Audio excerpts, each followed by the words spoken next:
mga kaibigan sa tahanan ng isa sa mga baguhang kamareros para sa semana ng 2010. Kasama po natin ngayon si Prosecutor Maria Rina Caliha. Bilang baguhan po na isa sa mga kamareros para sa semana ng ngayong taong ito, bakit po ninyo naisipan na maging isa sa mga kamareros? It has been my long obsession to be one. And it's one way of deepening my faith to the Lord and one way of remembering or celebrating the Passion of Christ. Okay, maraming salamat po, Fiskal. At para po sa dagdag kaalaman ng ating mga tagapanood ngayon, ano nga ba yung pinakamahalagang bahagi ng Nuestro Señor Desmayado sa Semana Santa?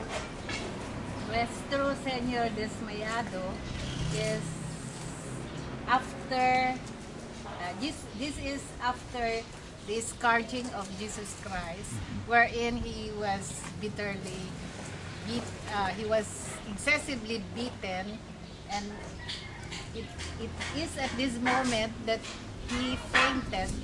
And so, as you see, the image is he is already sprawled on the ground, but one of his hand was still tied. And this after this, he is to carry the cross to Calvary. Okay, maraming salamat po, Fiskal Maria Rina Caliha. At nakita po natin, mga kaibigan, ang isa sa mga bagong imahen para sa Semana Santa na ngayong ito, si Nuestro Señor Desmayado. Kasama natin ngayong hapong ito, mga kaibigan, ang mga sakristan mayor para sa Semana Santa. Ubing, anya iti, api kayat yung agbading nga sakristan mayor iti dito nga Semana Santa. Tapno ka asya na kani Apo Diyos. Si kamit ading ko, ana iti rason mo na api nga nagbalik ka nga sakristan mayor iti dito nga Semana Santa.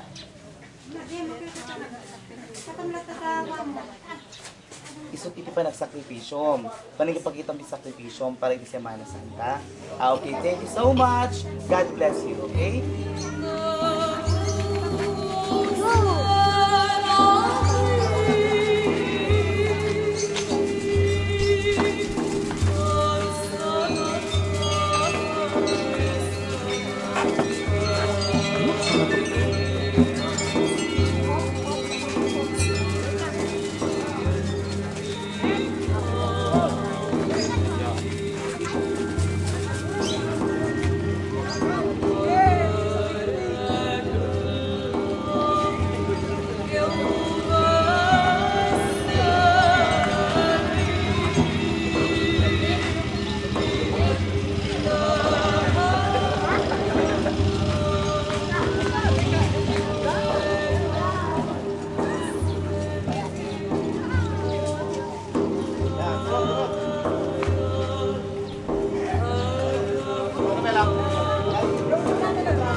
Turun.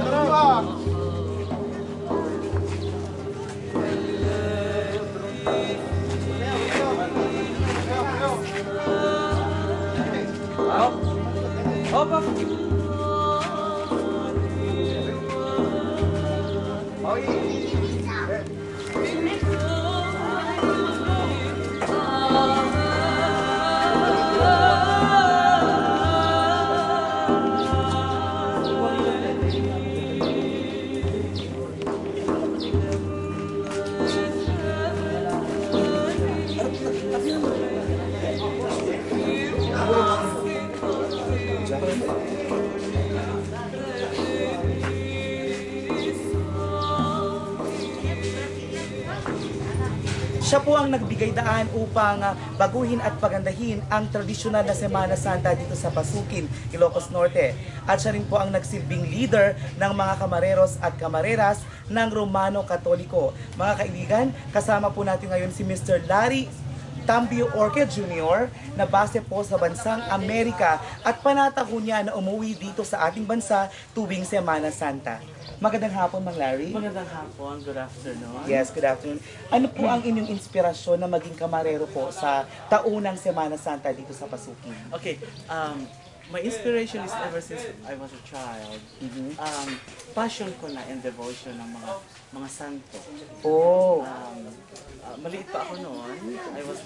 I always join the processions of Holy Week in Pasuquin. And I feel fascinated with the rebultos, with the santos. So, I think that's how it's developed.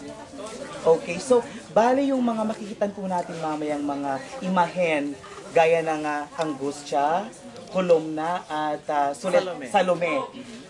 Ilang taon po yung naging preparasyon po ninyo dito? Well, it started in 2007.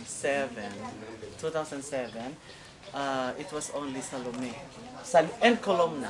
So nagsimula ka sa imahen ni Salome at Colomna. Well, Colomna, my aunt, Glyceria Luz Gregorio, handed the image to me through Tata Miguel Takata because they were the original owners. And the revolto was already dilapidated. Oh. So I had it restored, made a beautiful carroza out of it, and by the way, Nuestro Señor de la Columna is one of the oldest images in Pasuquin. Okay. Maraming salamat, Mang Larry, at makakausap ka pa namin mamaya pagkatapos ng procession for the Good Friday. Okay, Okay, mga kaibigan, Mr. Larry Tambio Orchid Jr. thank you. Thank you.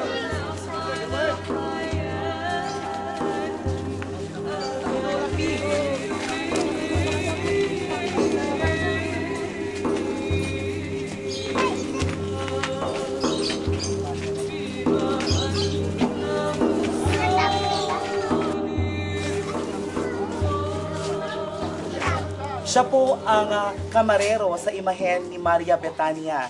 Mga kaibigan, Mr. Marshall Daguio. Hello, Bendy. Good afternoon. Good afternoon to Tita Shai. So, kayo po yung tagapag-alaga po ng imahen ni Maria Betania. Maria Betania po. Okay. Para po sa impormasyon ng mga tagapanood, mga kababayan nating taga-Pasuquin, ano po yung bahagi or role ni Maria Betania sa buhay ni Jesucristo? Okay. Si Mary Bethany is the sister of Lazaro and Martha. Oh. Siya yung nasa paanan palagi ni Jesus tuwing Nagmimisa. Yung mga teachings niya, nandun lang siya sa harap. Yun ang role ni Mary of Bethany. Okay. Si Maria Betania at si Martha magkapatid. Magkapatid, yes. Okay. So, anong taon po kayo nagsimula bilang isang kamarero? This is my 3rd year.